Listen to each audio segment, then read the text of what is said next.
We think we're back. Sorry. Are we back? I'm a terrible tech person. I hope that people can hear us. We'll just give them a second for one person to find us, so that hopefully. Kirsten, can you hear us? Are we working? Are we on? Bueller? Sound? Do we have sound? Please say sound. Yes, sound. Tangent. Yeah! Okay. All right, we can start. Woohoo!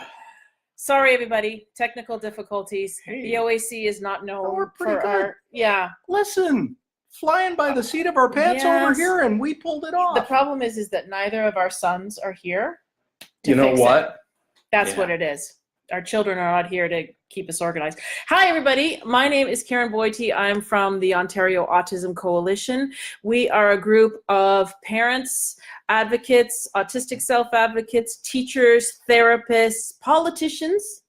One or two. Couple of journalists in there, too. Some journalists. Yeah. And friends. Tonight, we do these Facebook Lives from time to time to talk about topics in our community. And tonight, we're going to talk about wait lists. We are in the middle of a very big fight. Indeed, we are. The provincial government has moved from what we hoped would be the beginnings of a needs-based system of supports for children with autism to blowing it to smithereens.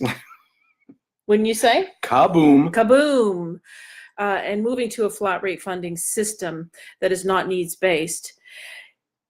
A lot of people are on some very, very long wait lists. This is not actually new to the story, No. but there have been some fairly new, interesting twists and turns that relate to wait lists that we thought we could talk about. So, Bruce, who the heck are you? Well, I'm...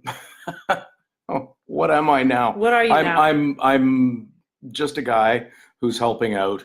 One of the founders of the coalition, a sometime Queen's Park staffer, a collection of pasts and has-beens, and I'm over the hill. Aww. Is 55 over the hill? I don't know. It's not over the hill. Well, no. I feel like I've been over the just hill. a kid. I feel like I've been around the hill and over the hill several times. The road goes ever on and on.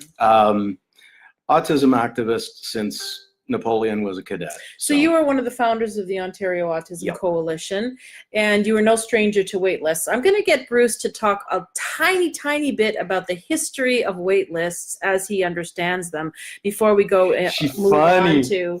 Funny. I'm funny. A little bit. A little bit. Can anybody imagine me a little? Well, you know, I'm pretty good at getting him to stop. Yeah, she is, Okay. actually. So, you wouldn't believe she kicks me. I know. Down.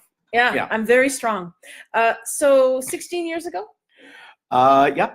16 years ago, you were on a wait list. Yes.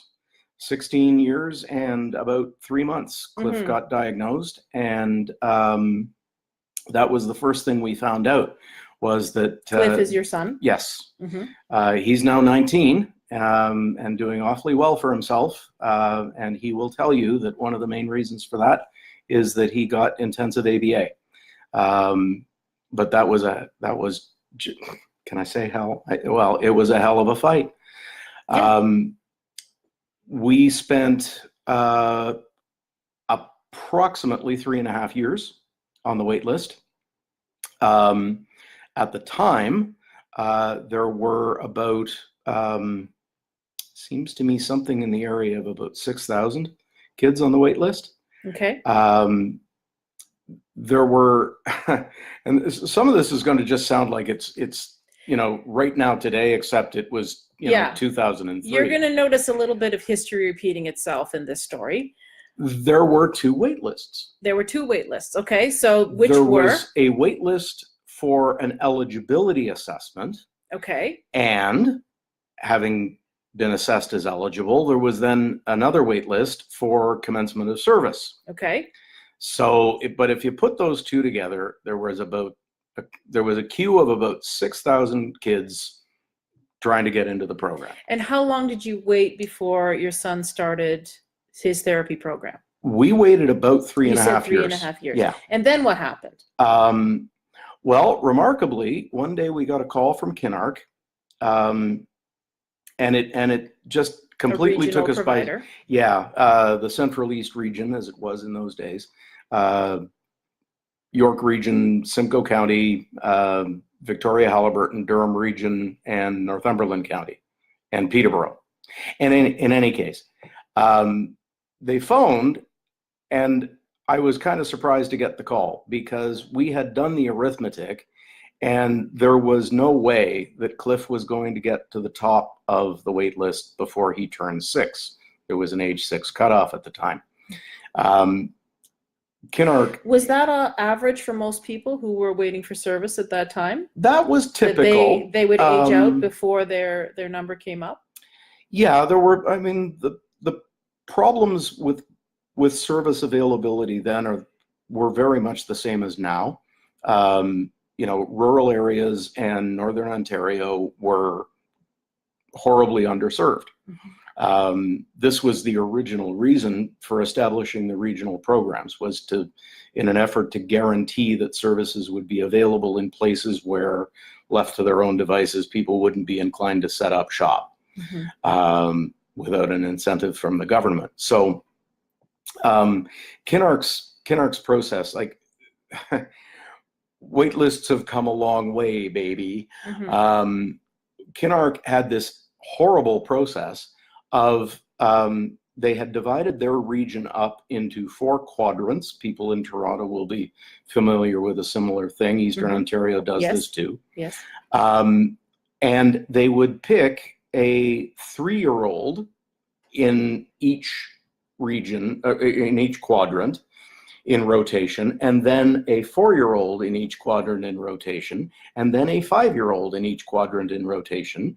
And wherever they left off after they ran out of spaces, they'd pick up in the next fiscal year. So I was really surprised to get a call in the middle of all of this.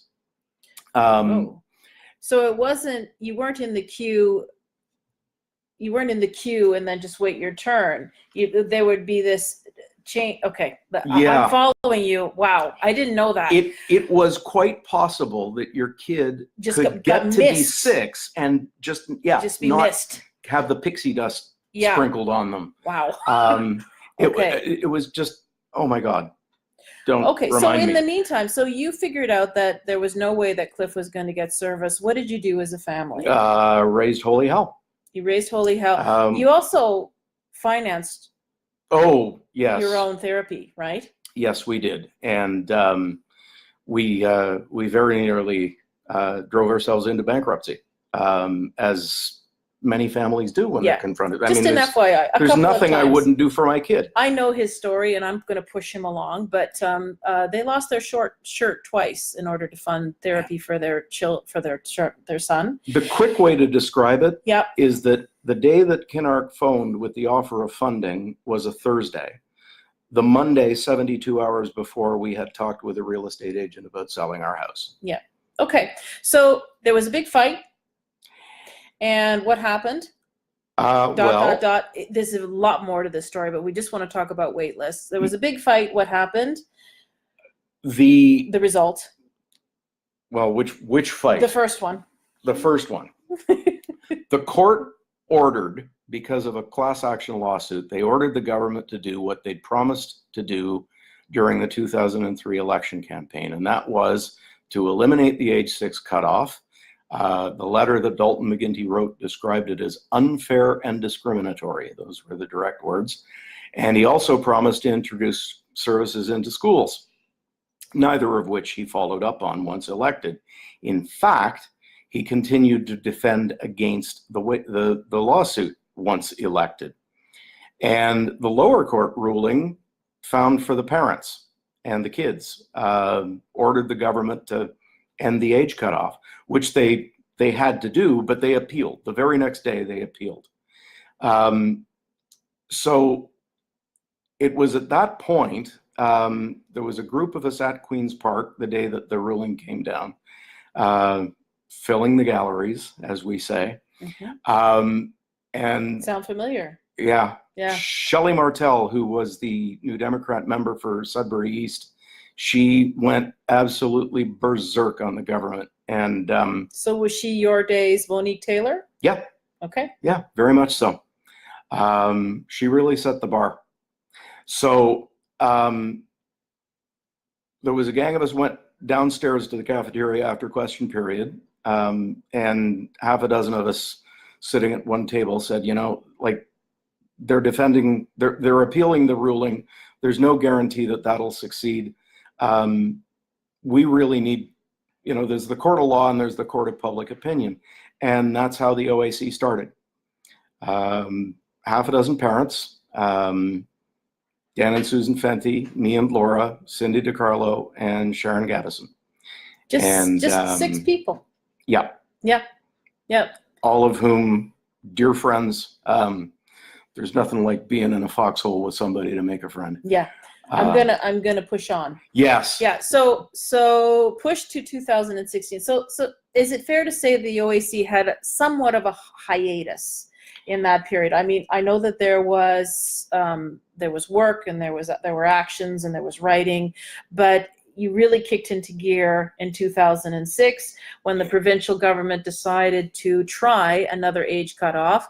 And this time it was for children 5 years of age and under. So wait lists. Now at that time in 2016, there were a couple of different wait lists. Is that right? Yeah. Well, one of the things that the government did in the meantime, we had, I guess, kind of 10 years of little victories.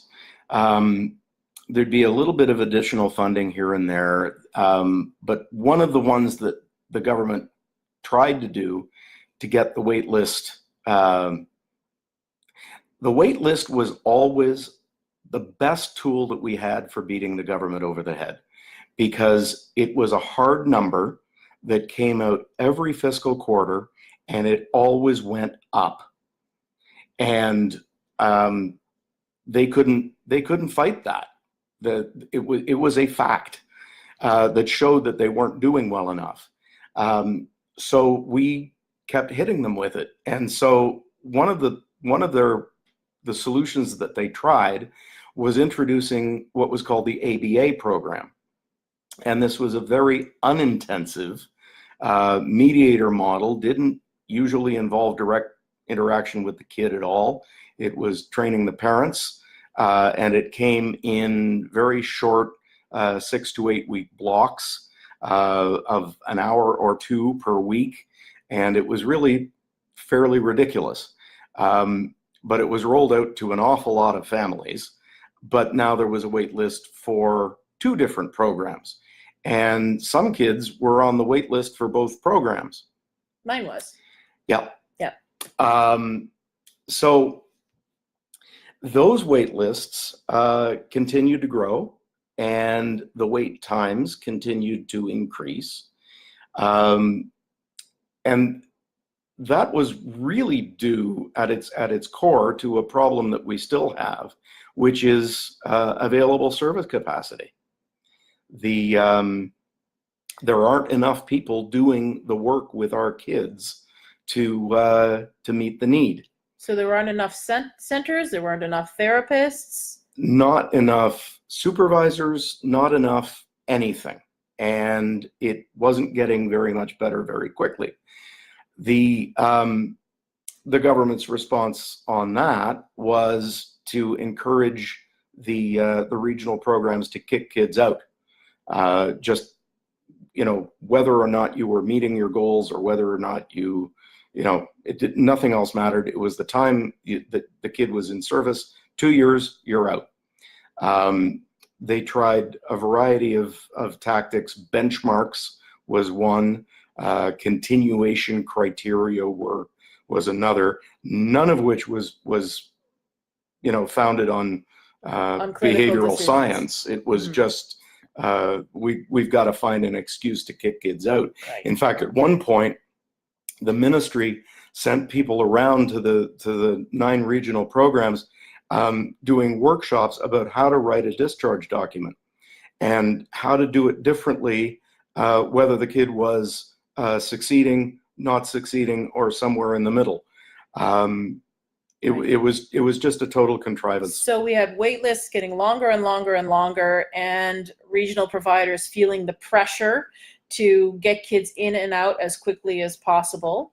And a lot of kids were kicked out of service prematurely. Oh, very much. Right. Okay. So we had And another the appeals fight. process was a joke. There Yeah. was an appeals process, but you can hardly say that it was a realistic appeals process when 85% of the Right. appeals were dismissed. I mean, it was Right. just, you're out. You know, you can spend another 2-3 months going through this, but you'll end up in the same spot. So you can see what we're leading up to here, everybody.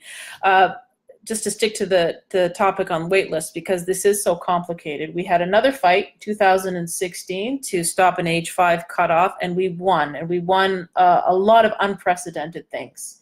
Can you tell us some of the things that we won for kids? Well, the big one was a couple of $100 million to immediately fund the ABA services for the kids that had been kicked off the wait list. I never thought that was going to happen. I honestly didn't. And that was known as the 810. That was the 8 and 10K 10K installment program. Right. I was stunned when they told me that was what they were going to do, and that was, well, you can Google up Happy Dance. I was shocked. Yeah. But after that, the new minister, Michael Cotto, put an advisory committee in place, and he got a variety of people to have input, not just behaviorists and not just parents.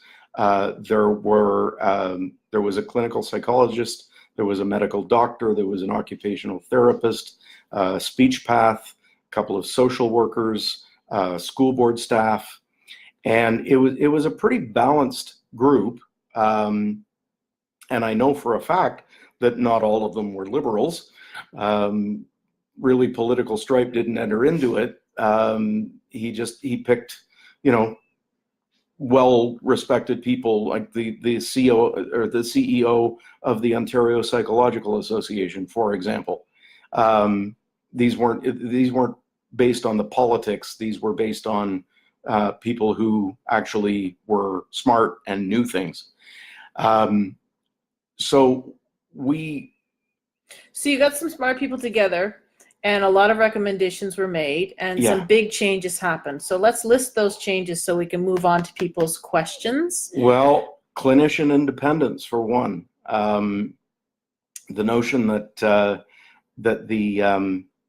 the regional programs were no longer going to have control over their competitors in approving who could deliver service and who would approve the behavior plans and the budgets. Right. So it would be your clinician that would determine when you started and when you finished your time with them. Yeah. Right.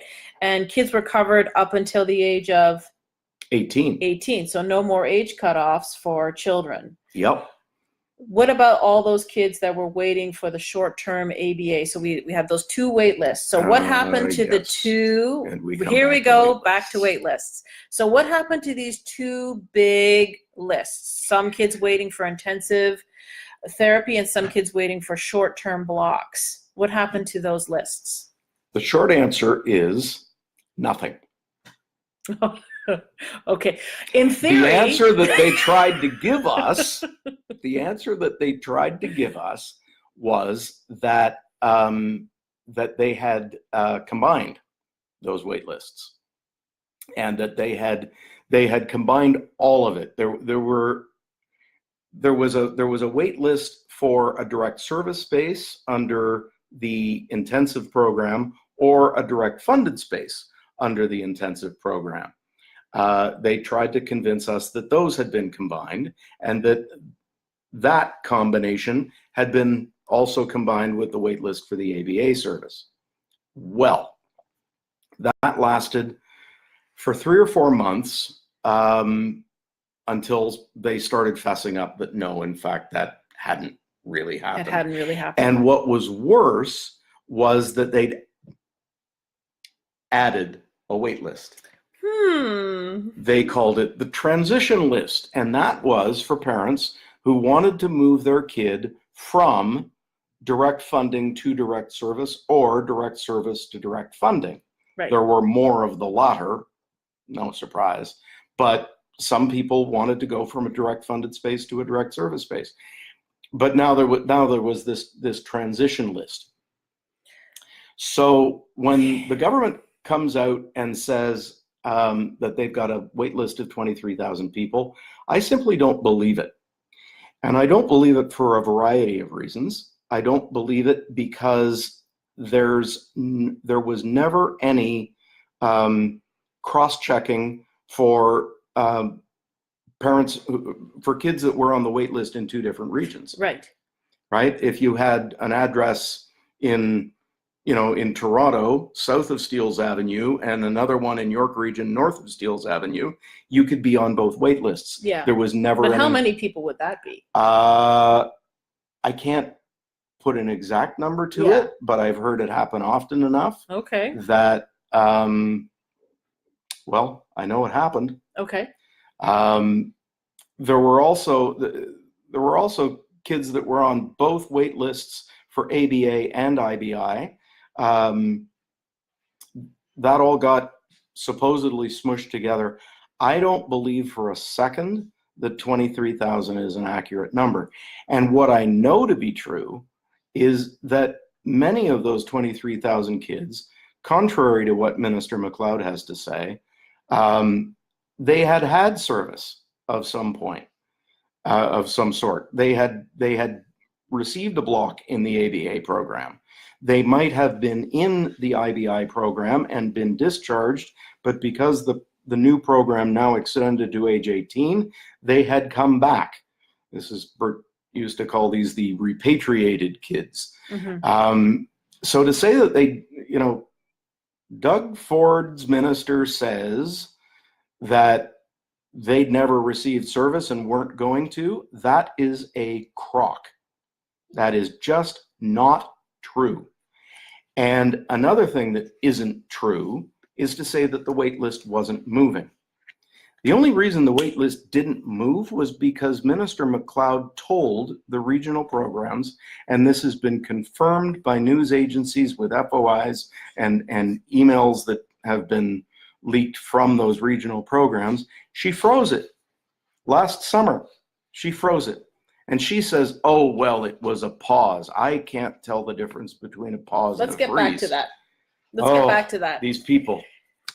Bruce, tell it like it is, McIntosh. Now, Katie says, I'm just confused in general. Our son was finally formally diagnosed on May 1st. May 2nd, I called to get him onto the OATP waitlist. The person on the other end of the line took my name and address and said they would be in contact.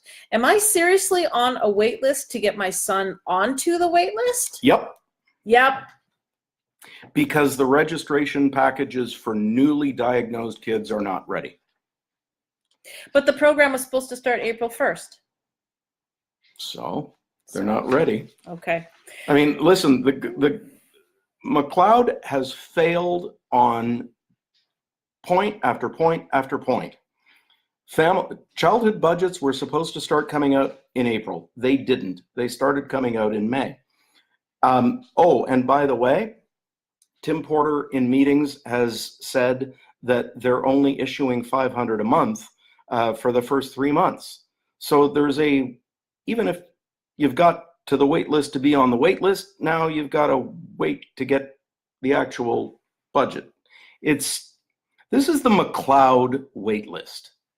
And really, June 7th, this party will have been elected for a year, and the situation is worse. They are firsthand responsible for a year of how long the kids are waiting right now. Woo, Bruce is on fire. They're responsible for it. Bruce is on fire tonight. Okay, Sophie asks some fantastic questions. I think we could just go all night on Sophie's questions. Let her rip. Okay, part Sophie, one. go. Part one of Sophie. Yeah. How is it possible that this new program launched April 1st, however, there is no way to register for it? Any child with a new diagnosis has to register through central intake with the OAP. I have called since April 5th for my son. Still no registration package available, which means no way for him to be added to the wait list. I just called again today. Still no date as to when this will be ready to send out for newly diagnosed kids. The entire mess was released into the wild, not fully thought through, not fully developed. They weren't ready. They did it in February because they thought that it would be too cold for us to protest. Like, honestly, They don't know Doug it's very- Ford said during the campaign, Yeah. he wouldn't have parents protesting on the front lawn. Well, how did that go for you, Premier? Well, they don't know us very well, do they? No, they really don't. And I think they believe that at some point we're going to stop. #relentless. Yeah. Sorry, Doug. Sorry, Lisa. Sorry, Tim. We're not stopping, period. When do you stop raising your children?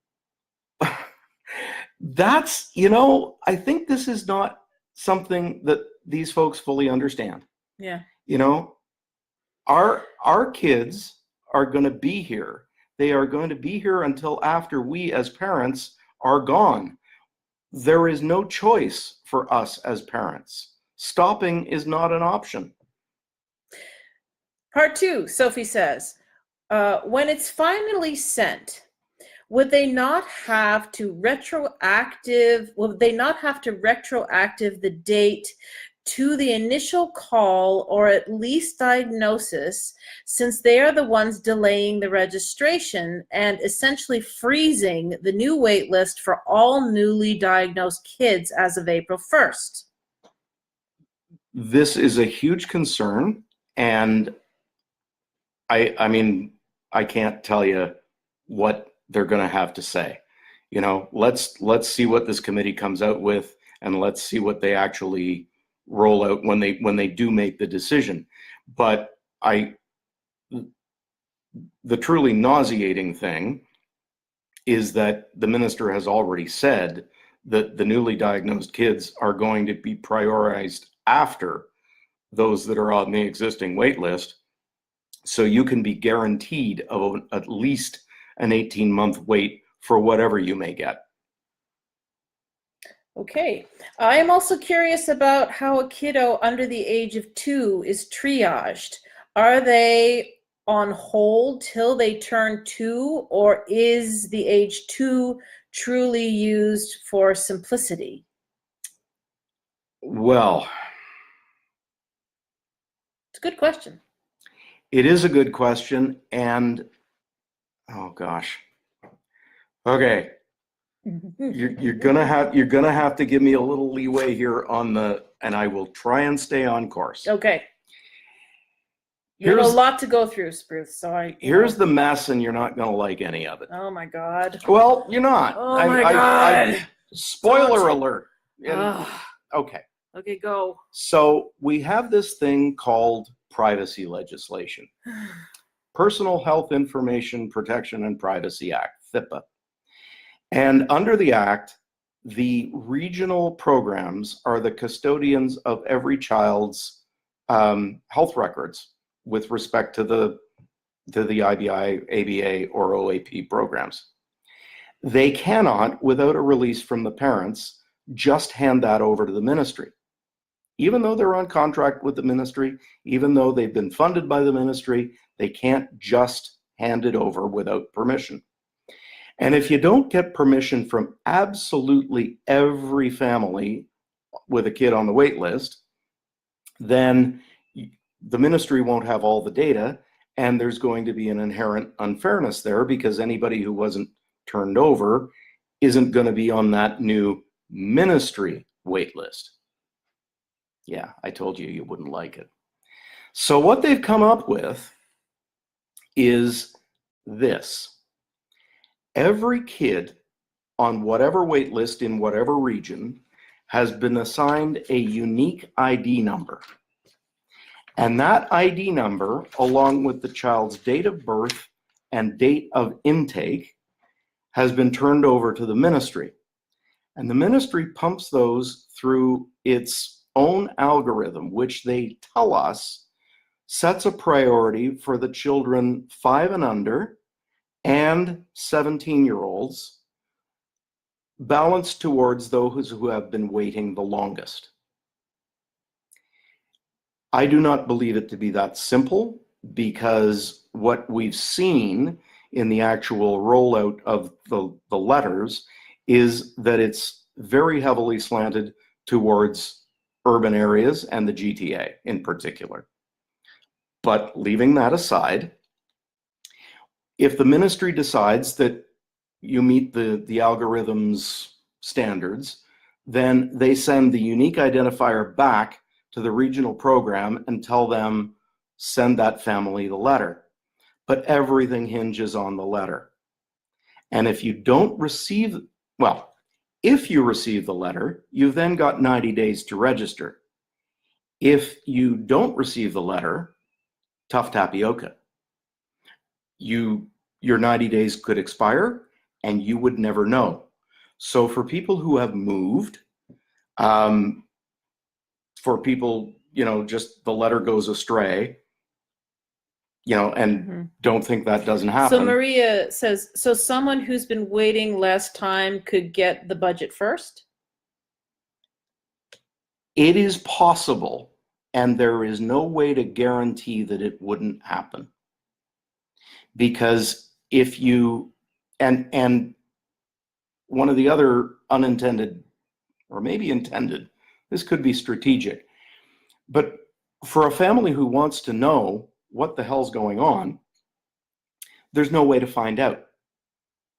Because if you go to the regional program and give them the child's name, they will not give you the unique identifier code, and they can't tell you how soon, if at all, your kid is going to come popping out the other end of the ministry algorithm.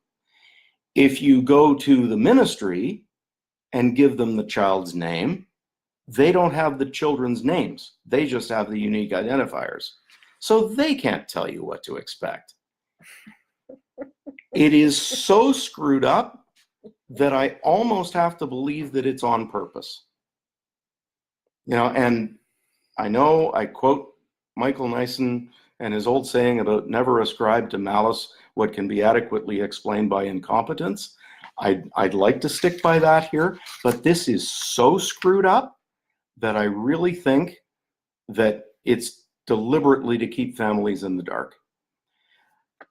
That all said, by the way, for people who are attributing some sort of a dark side motivation to the regional programs that are phoning parents to let them know that their child's name has come up, don't put any malicious intent to that.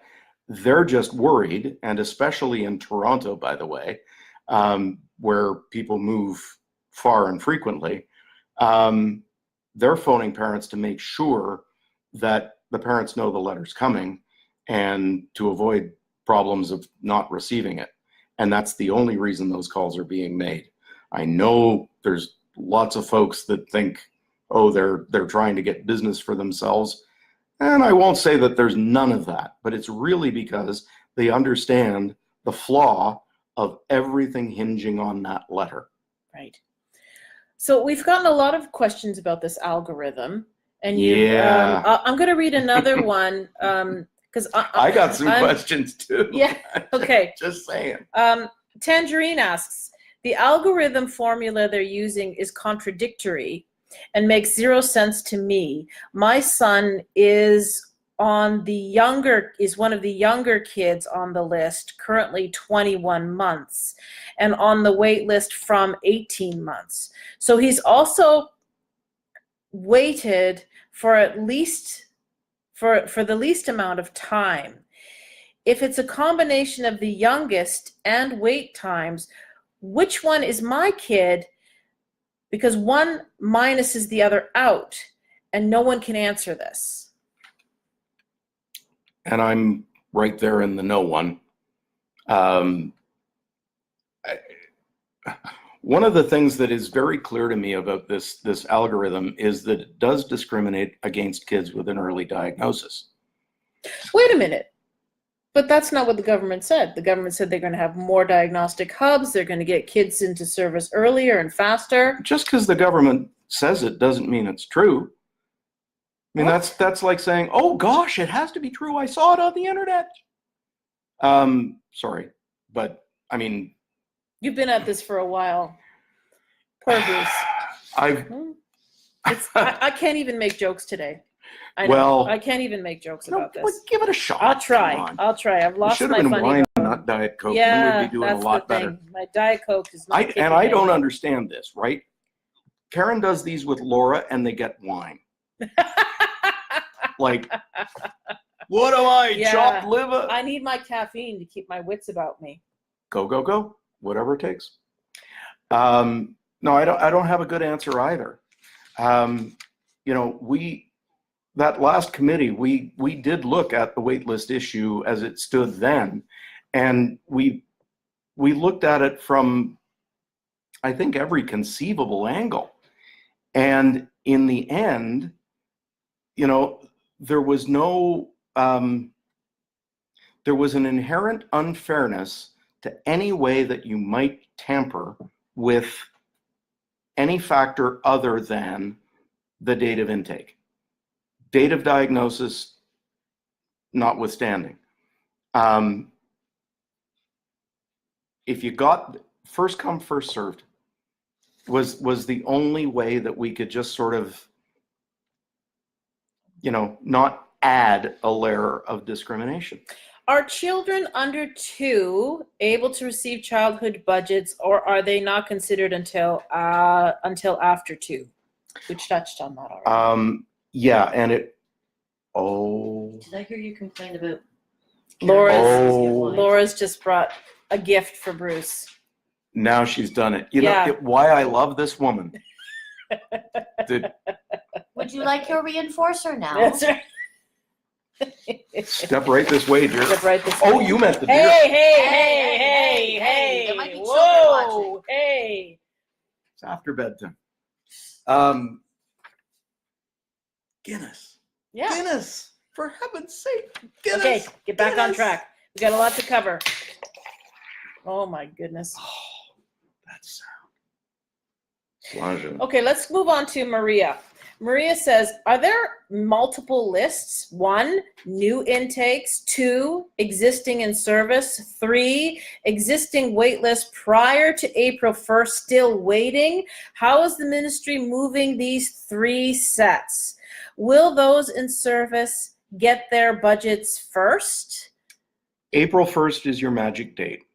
And that's your kid's age on April 1st each year is how they're viewed for the balance of that fiscal year. So if they have a birthday in May or November or whatever else, whatever they were on April 1st of 2019 is the age they will be deemed to be until next April 1st. Is there more than one wait list? Well, yeah, in the sense that what the ministry is trying to do is phase in a ministry-held wait list that is universal, province-wide. They're doing that through that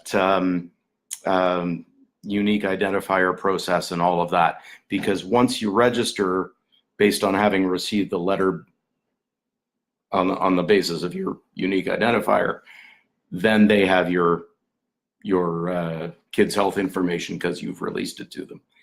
It's going to be a slow process. It could conceivably take the full 18 months. The McLeod wait list is not looking to me like a particularly good thing.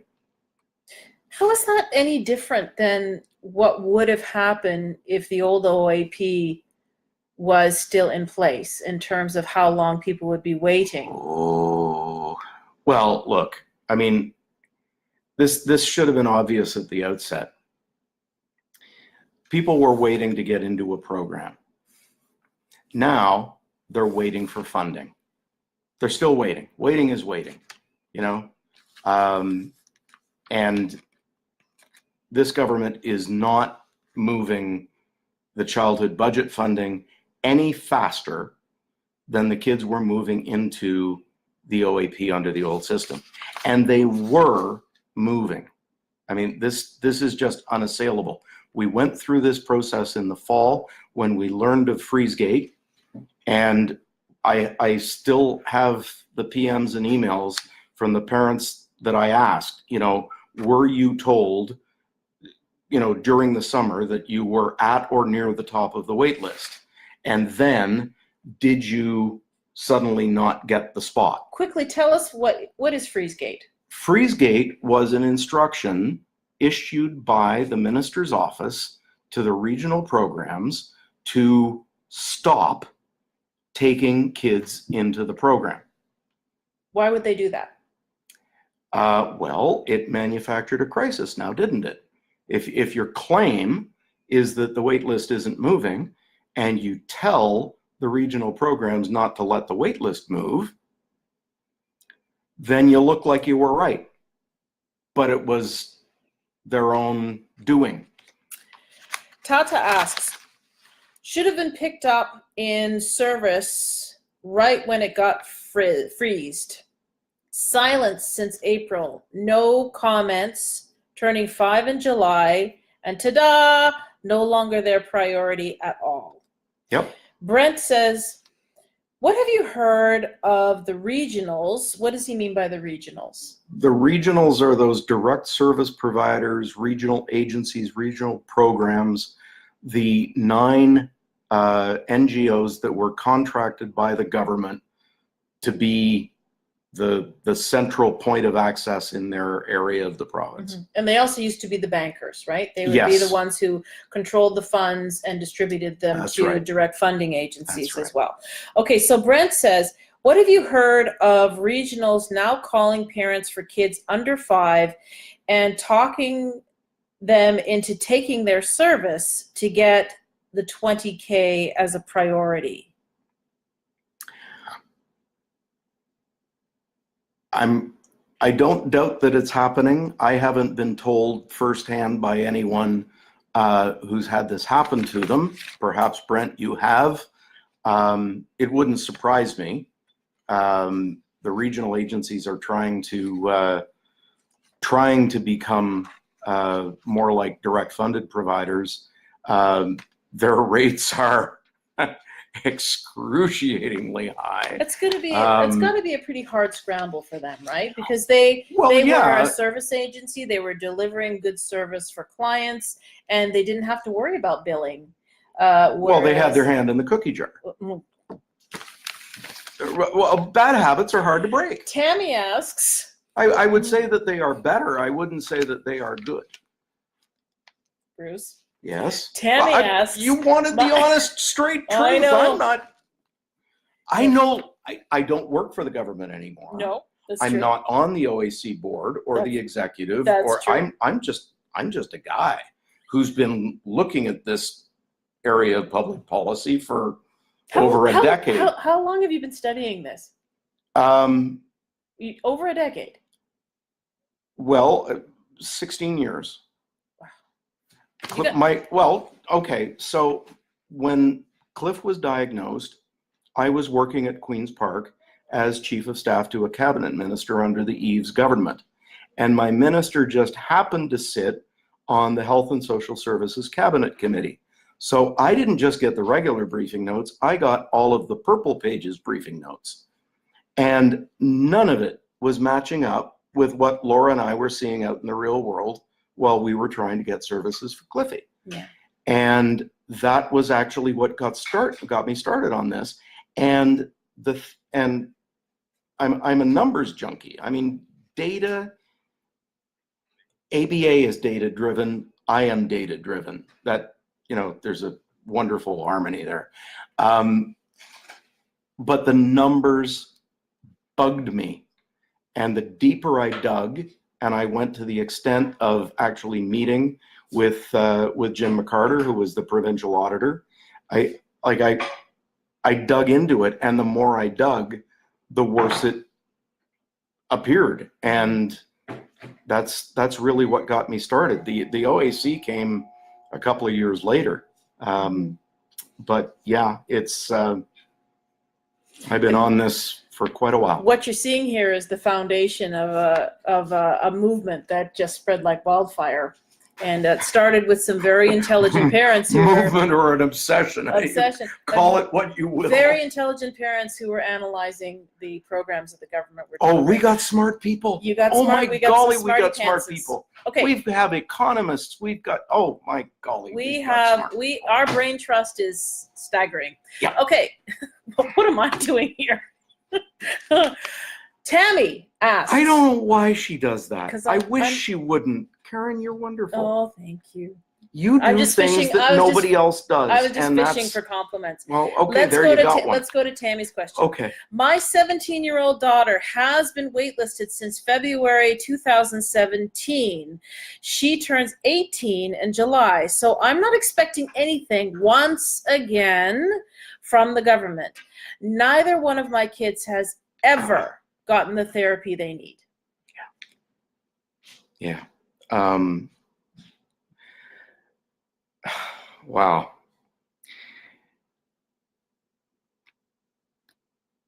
If there hadn't been a year of ragging the puck on the wait list,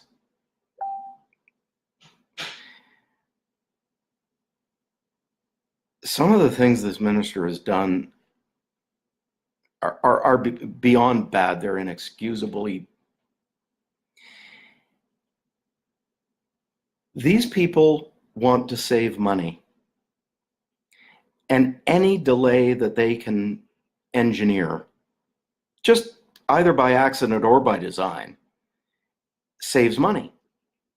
Because the longer they wait rolling out childhood budgets, the more kids are going to go over the age hump and suddenly only qualify, for the $5,000 a year instead of the 20, and the lower lifetime cap.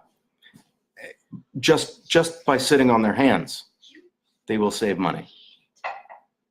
So why do you think they're doing it? I know why I think they're doing it. I think that it is deliberate. I think that they do not give a damn. I think that it is malicious, and they should be run up a flagpole.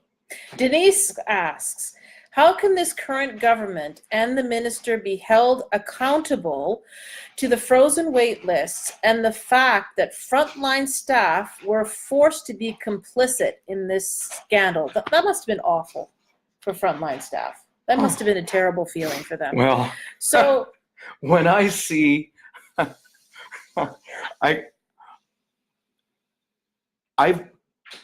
the regional program folks and I have been on the opposite side of this issue for well over a decade. And these folks are coming to our events now.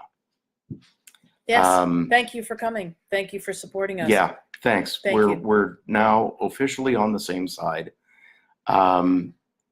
It must have been hell. I mean, it is. I don't think that anybody in the field. Denise wants to know about accountability. The only thing that we can do, we yell loud and long enough. We highlight these things in the media. We get the opposition members asking questions in question period. We do the protests in front of the offices. We do all of the things that we're doing. And if anybody comes up with a creative idea that we haven't thought of yet, just let me know, and we'll, this is a majority government. They do not have to do anything. The only real power that we have is shame and ridicule, frankly. And that's it. But that's equally why we don't stop. And outreach. Lisa asks, kids between 6 and 16 added April 1st. What's the plan? Well, according to Minister McLeod, wait. Oh. Because she's put her priorities on somebody else, regardless of when you got on to the wait list or when you got diagnosed or anything else. She has decided that she knows better, and better than the clinicians? Better than the clinicians, better than the parents, better than anybody, because somehow, well, I guess when they swore her in. Okay. Okay, Bruce. She got some sort of. Another Lisa asks, the wait list should be based on how long you've been on the list, not your age. I don't understand how they're allowed to do this. Melissa says, does anyone know if anyone has received a letter in Toronto yet? We only find out by asking. A number of people have put up polls in the Facebook group inquiring. Something about that too. When people put up polls in the Facebook group, they aren't necessarily part of the OAC board or the executive. They just may be curious, just so that you know. Yeah. Not that we're telling people to stop. If you're curious about something, why not post a poll? No, it's just as informative as if somebody off the board or the executive, Karen's both of those. You don't have to ask our permission, but we don't necessarily know all of these things, is what I'm trying to. Yeah, I mean, listen, something that is going to happen, if it hasn't already this evening, Laura's down the hall working on the finishing touches to a survey that goes into considerable detail on this stuff. We stole her laptop from her, but yeah. Oh, it's up. Laura has posted a survey. Laura has posted a survey. It's launched, Laura. It is launched. Hot diggity dog. It's there. If you have time, please respond to the survey that Laura posted and pinned to the top of the Facebook page. That is data that we actually do want, speaking of polls. Nice segue. And it is going to help the OAC representative on the advisory panel to have input. And so to answer Melissa's question, if anybody from Toronto is willing to post that they've received a letter here, I'm sure she'd be happy to know. Dana asks, when registering after April 1st for the OAP, how do we get confirmation that we are on the list? What criteria and timeline will be used for those kids to receive service? Same answer. Wait and see. Wait and see. For children who were already receiving service, example ABA, that are over 6, will there be some way to check and see where they fall in line to receive their budget? Well, this goes back to the misery of that unique identifier and the migrating the wait list thing. There is no way now to find out. And we used to be able to do that. Yes. We used to be able to call in and find out where your child was on the wait list. And that slowly morphed over the course of FreezeGate, because the guidelines that were there prior to the election were that because wait lists were moving in different ways in different regions, sometimes slower or faster, what we realized was it wasn't really informative to give parents just the waitlist number, because that meant different things in different places, and it wasn't really what parents needed to know. What parents want to know is, how long will I have to wait? So rather than doing the arithmetic of saying, oh, well, I'm 64th on the list, how long will it take to serve 64 kids? Never mind. What we said was, give parents the intake date of the child most recently served. And then you would know how far after that your child had gone through intake. And so you'd have an idea of roughly how soon your kid would get to the top of the list. tricky though, They because stopped. there's really no way of guessing how long any individual would be staying in the program. Well, it's complicated, right? No, but it was a heck of a lot better than just, What two number you were. arbitrary numbers, Right. which gave rise to guesstimates that might not, would probably be less accurate. Yeah. My son has been on the wait list since July 2016. 2 accounts were created under his name.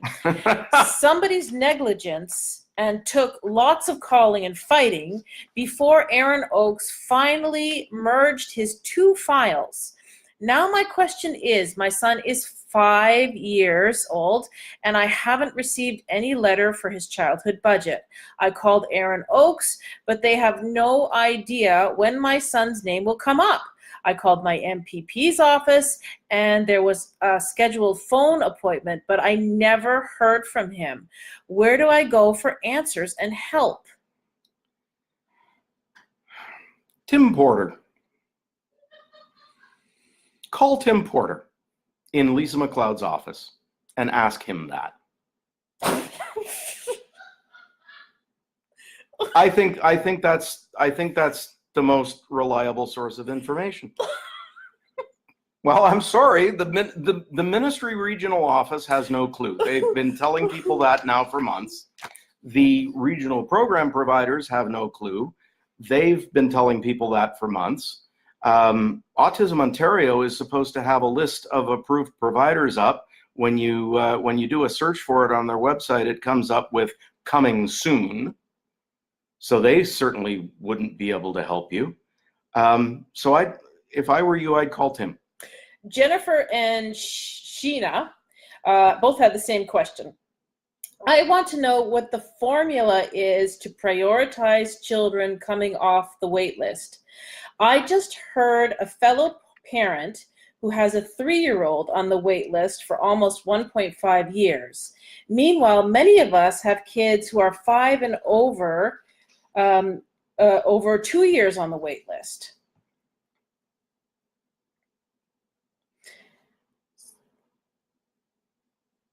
Keep going?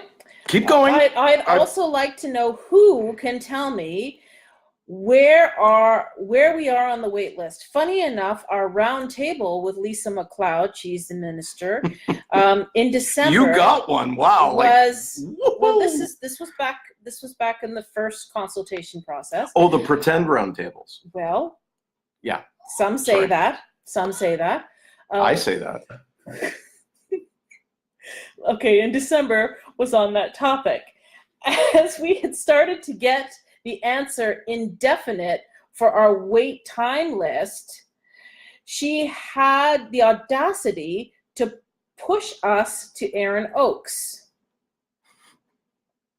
To punt us, actually, was the word. Punt is a good word. Yeah, well, no, I can't do that on Facebook. Come on. So the whole thing, everybody can point a finger at everybody else right now. Yeah. It's somebody else's fault. That's such a waste of the kids' time. Well, yeah. It's a waste of the kids' time to make their parents jump through all of these hoops. It is a waste of the kids' time to freeze intake. It is a waste of the kids' time to move them from a system that was actually going to meet their needs in a needs-based way within the budget that had been prescribed, to this monstrosity of a program. I call it a program. Don't Cry Tangerine says, I'm sobbing as I watch this, just drenched in tears. I cannot believe how scary this really is. Well, honey, this information, oh my gosh. this information and is Tangerine, very, this information is very upsetting, Tangerine, and go ahead and cry. But know that you are not alone. You're not dealing with this on your own. Bruce has been through this 16 years ago. I went through this 4 years ago, 3 years ago. Thousands of us are in this together. And it feels awful. It feels like a betrayal, but you are not alone. So cry, Yeah, you're not. but walk through this with us. A lot of this information is upsetting, and I'm giggling because it is so obscenely ridiculous to be facing this yet again. But don't, well, yes, go ahead and cry, but you're okay. Take a deep breath and wiggle your toes. That helps a lot. Okay. If you're at Queen's Park tomorrow, or if you're at Ford Fridays, or if you're at the Bash on June 8th, at some point in the near future, I will see you, and you will get another one of my endless supply of hugs. Yeah.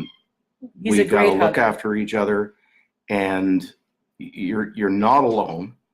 And that, just a word on that for a moment. 3 years ago, when the Wynn Liberals made their announcement about that age cutoff, our Facebook group had a few hundred members, 400 or 500 tops. Within a month of that announcement, we had blown past 2,000. So this year, when the Feb 6 announcement was made, we had about 4,700 members. And right now we're a couple of dozen shy of 7,800 3 months later. Every time a government minister opens their mouth, people join the OAC. I would like to thank the Ontario government, both parties who have held the reins, for being our most powerful recruitment tool. I really am grateful, in particular to Lisa MacLeod, because she single-handedly is responsible for far more than Tracy McCharles was. So, you know, good for her. But you're not alone. There's thousands of us. We stick together. We look after one another. We're in this together, and we're going to stay in this together until it works. Relentless. Remember? Relentless. Kristen See you asks, soon. Hi, my child is currently in service. Do you see why he was our president? My child is currently in service. I'd like to know what happens when he finishes this potential last behavior plan. Do we get bumped to the bottom of the new list? And if so, how long will that wait be for $5,000 that I won't know what to do with? If I interpret the minister correctly, although everything stands to change, but my understanding is that once you're in, and you continue to get that money, 20,000 or 5,000, and there's no cycling. Right. But we'll see. We'll see.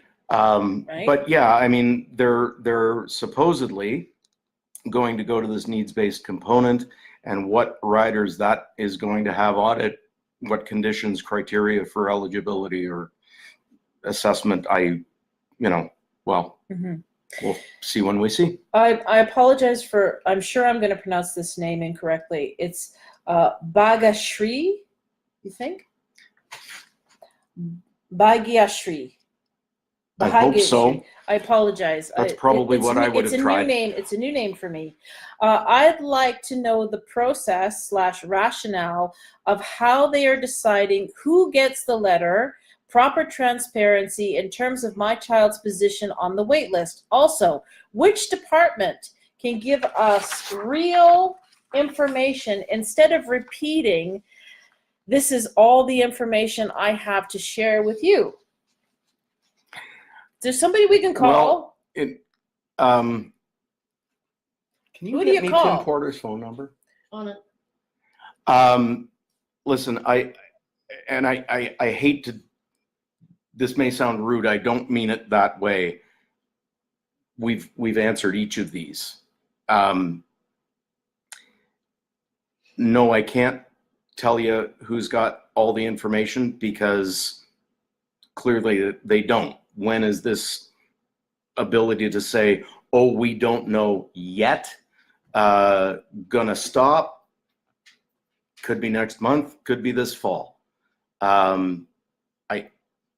They are deliberately withholding information, or it's such a mess that nobody's got the information. It really could be that ridiculous, because as I've watched this roll out, just about nothing has happened when the minister said that it would.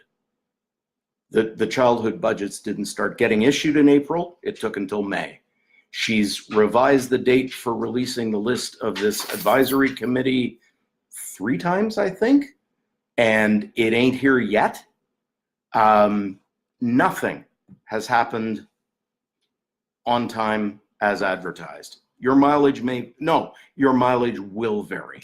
Oh, and Tim Porter, you can get this down. It is 416-325-5219. And who's that? That number, once again, that's Lisa McLeod's chief of staff, Tim Porter.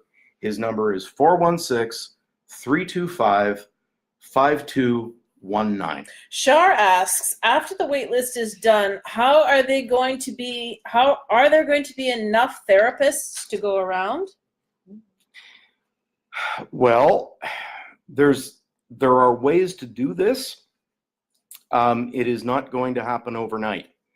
Under the old regime, there was something called the GAP, which was the Grant Assistance Program, and it was funding that was offered to only the staff of the regional programs, not staff at the direct funded service providers, that people could use that money to upgrade their certification. The Ministry of Colleges and Universities, Training Colleges and Universities, is that what they call it now? Anyway, post-secondary education could take a larger role in doing this. Oops.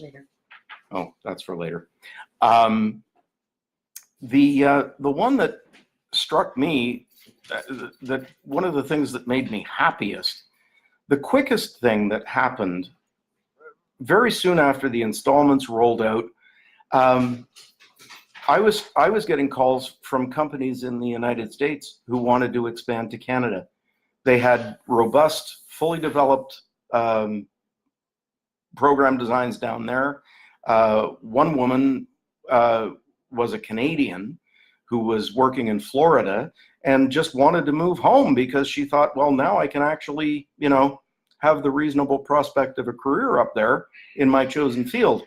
Companies were moving here, and Ontario was open for business, but I guess now it's not if you work in the behavior analysis field.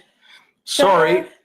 Cynicism. My It's son, terrible. when did you get to be so bitter? I am pissed off at these people. I quit working for them. I heard. Yeah. I heard about that. Yeah, I'm How come you went there? Why? Why did you go there? Why did you dump us and go there? I didn't dump you. I felt very dumped. Oh. I felt dumped. I've been dumped. I know what it feels like. Why? Why? That was never my intent. Why? Why did you go there? Because I honestly did believe that a conservative government was of the philosophical bent to carry through on the remaining changes that needed to be made. Accountability for, the rates being billed, transparency at all levels on the financials, eliminating conflicts of interest. These things, it seemed to me that these guys were the ones that would be most likely to do that. Moreover, for the first time ever, we had not one, but 3 elected MPPs with a family member who has autism, and all 3 of them sat on the government side. Moreover, the woman who held the policy file for the party going back to Patrick Brown, was also now an elected member. So, you know, these 4 people, I tried to persuade them to call themselves the Autism Caucus. They demurred, but nevertheless, I thought, you know, gosh, when you've got 4 out of 76 members that are directly touched by this, surely we'd... and some of them were vocal. And they stood by us 3 years ago when we were pounding on the Liberals, and they were saying, oh, yes, you're right. And you can look at Hansard and you can see the comments that these people made. And now it just doesn't count for a hill of beans. So you thought that you would be able to accomplish something. I really did. Yeah. I really honestly did. And how foolish I was. Some of your friends were against your taking that position, but that's all I'll say about that. That's all I'll say about that, Bruce. I won't say I told you so. But you told me so. I did. Okay. Some did, some didn't. Look, I thought I had a shot. I thought I had a shot, and I took it. Yeah. And and thank you. Thank you for trying. Yeah. Well, nothing ventured, nothing gained. I'm still trying. That was how I tried then. This is how I'm trying now, and I'm very trying. Laura tells me that all the time. I know. That's true. It's true. My son finishes therapy just after his birthday, turning 6. This is because of the extended 6 months of IBA allowed. Right. Not that I'm complaining about that, because I'm very thankful for the extra 6 months. Trust me. But then he's only allowed 5,000. Or is there a way to backtrack for the 20,000? Not that either makes much difference for his needs. Well, first of all, no. Very little, if anything, about this is going to be made retroactively, unlike City of Toronto defunding. Oh, sorry, they walked that one back. Hey, it can be done. It can be done. No, there's not. And, well. I just have a few more questions, and I want to get to all of them before we stop. We have gone over an hour. I apologize, everyone. Hopefully you'll catch us back another time if you need to log off. I'm gonna, oh, no, Laura, bring that back. Oh, sorry, never mind. I don't really need it. I read you Tim Porter's phone number earlier. I want to give you his email. I think that would be helpful. It's tim.porter, tim.porter @ontario.ca. Veronica asks, my son was diagnosed last May at 2 years old. It's now been over a year on the wait list and no news. If it's an 18-month wait list, but it got frozen for 6 months, making it a 2-year wait list, does the wait list time now start from the announcement in February, and that whole time I was waiting becomes moot? And if so, that means he'll be 5. This sounds familiar. That means he'll be 5 by the time I get any funding, which means he'll fall into the over 5 category and get less money than he should have. Well, if he's not 5 on April 1st and you get the letter soon enough, he's deemed to be 5 up until next April 1st, regardless of when his birthday is. So I guess that's about the only ray of sunshine I have to shine on you. Okay. The rest of it, more waiting. More waiting. I mean, this really is now the McLeod wait list. These people, they've had a year, they got to wear it. Son asks, under what law would it be illegal to stall a government program? We do not have legal rights to funding or therapy in a timely manner. Maybe we need a law with penalties. What a great idea. Good idea. You know what? What we really need are politicians with the right priorities and the right attitude about the responsibilities of government. And These are not them. Tamara asks, I would like to know, where is the transparency? Why can I not call the ministry and find out where my child is on the list anymore? Or if he even exists? There are, as you just referred back to the regional provider who just says, yes, you're here, and you'll get a letter within 18 months. Yep. No one actually knows anything. That's right.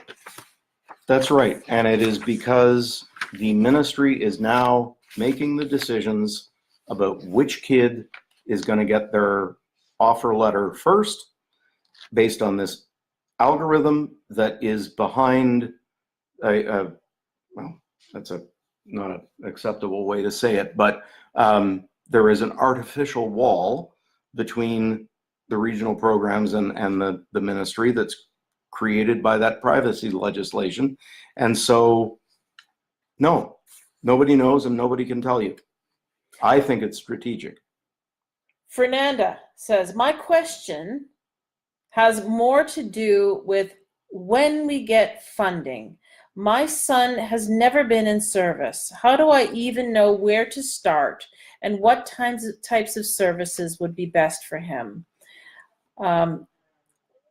And will that fall under the umbrella of diagnostic hubs? So when you get your diagnosis, is there going to be someone there to help make recommendations? Well, the service families? navigators are supposed to be coming from Autism Ontario. The one would hope, and I'm not exactly sure what the diagnostic hubs provide a parent as part of the diagnosis document.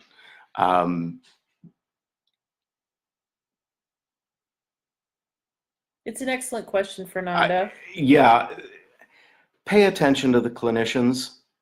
These people have gone to school for an awfully long time to get the knowledge that they have. And the more experienced ones, gold, just gold. Yeah. But take the recommendations and you learn from other parents too. One of the things I'm happiest about, accidental benefits from creating the OAC, the amount of expertise in our Facebook group, and it's from the people who have taken on the responsibility that they have to be there. Myra Zettel just is breathtakingly and brilliant. Brent, but people who aren't officially admins, people who aren't officially on the board of directors, who have just been around the block and know, and they know about resources and programs, some brilliant people, and they will help. There were people like that for me and Laura years and years ago, and in a lot of ways we treat this as a pay it forward kind of an exercise, but they're there. And I regularly I jump onto Facebook and I see somebody asking a question and I think, oh, I can answer that, and then I scroll down a little bit and find out that in the last 2 hours 15 other people already have, and they're pretty solid answers. So that's what I mean when I say we look after each other. There's help. And we have a support group page as well. So if your question is a little bit sensitive, you're a little bit more protected on the support group page than our great big page. Sometimes fights break out. We don't like it when the fights break out, but they do happen, and we try to be peacemakers. But it doesn't always go well, yeah? Well, but, I think it goes well more often than it doesn't. Oh, my gosh. We had a little bad patch there. Yeah. Karen's very good as a peacemaker. Me, not so much, but, I hadn't noticed. I state fact. Okay, last question. All right. Kathy asks, I would love to talk strategy with Bruce and Laura. Me too. Yeah. Maybe a conversation for another time. But Kathy, I love your question. We know that this government does not care about the people. We know that Ford and his inner circle are in charge. We are all just concerned parents. Some of us are adults on the spectrum, but we have numbers. And I think if we work together strategically, we can actually change policy. I realize this is the government that we are stuck with for the next 3 years. So if they're going to divide and conquer, we need to unite everybody to overcome this. And when I say unite everybody, I don't just mean on the autism side, but the education side, the healthcare side, even the library. A lot of us use those services. All of the services that are currently being cut, they are all in the middle, and they are all for middle and lower class citizens, the most vulnerable of us. Could we create some kind of coalition encompassing everybody facing cuts so that we're all protesting at the same time? I'm finding as autism parents that we are intersectionally affected by many, if not all of these cuts in some way. I read an article recently where it said that all we need is 3.5% of the population working together, actively protesting to overthrow an authoritative government and to change policy. I think we have the numbers. I think this is possible. Kathy, join our board, please. All right, Bruce, thoughts? Well, Coalition building. we share a challenge with an awful lot of different groups, and there's no question that there is strength in numbers. I do think, though, that the coalition, this coalition, the OAC, has always been about one very specific goal, and that is better services for people with autism. I know that there are other groups that are fighting for their own issues, and in many cases, those are people with disabilities. One of the things that really bothers me is that often this is portrayed as a competition, and it's not. The reality is that one of us at some point will have a breakthrough, and that will build a path for all of the others. But I've been involved in politics long enough that I know that you cannot fix absolutely everything in one fell swoop. Not one election, not one piece of legislation, not one appointment of a minister. It doesn't work that way. It's slow, and it's steps, and it's one at a time. So for those that say, well, you know, if the Autism Coalition succeeds, it's somehow unfair to others. That's just not true. What it means actually is we've proven that it is now possible and other groups can do it. But nobody's doing it at the expense of someone else. We should not ever view this as a competition. It's not. We all have something to gain. And if one group in representing one particular disability or one particular issue happens to have some success, then that will embolden the others. It proves that it can be done. The fact that the City of Toronto could get the municipal government cuts rolled back, well, you know, good for John Tory and good for a whole bunch of other people who have done that work. I know the Mayor of Guelph is chairman of the Large Urban Municipalities Group. But now they've gotten that rolled back. So we can still get this rolled back. And before the municipal funding thing was there, the government had to walk back the changes that they wanted to make to the green belt. There have been walkbacks. When one of us succeeds, it's not at the expense of anybody else. It's actually to the benefit of everyone else. And I wish that the people who, you know, do the all disabilities and everything, I really wish that they would see it that way, because that is how it is. If we succeed, everyone succeeds. Right now, you know, the government came after us first. We're at the point of the spear in terms of social. Well, no, actually we weren't. You know, basic income was before us. While you've been away, but though, here we are. But I mean, I suppose it depends on what you mean by coalition. Because while you've been away, we've been making friends. So we've been having meetings with the presidents of OSSTF and EDFO and CUPE. We have been collaborating with other groups, with people who That was happening before I left. Yeah, well, you know, there's been some stuff since you've been gone.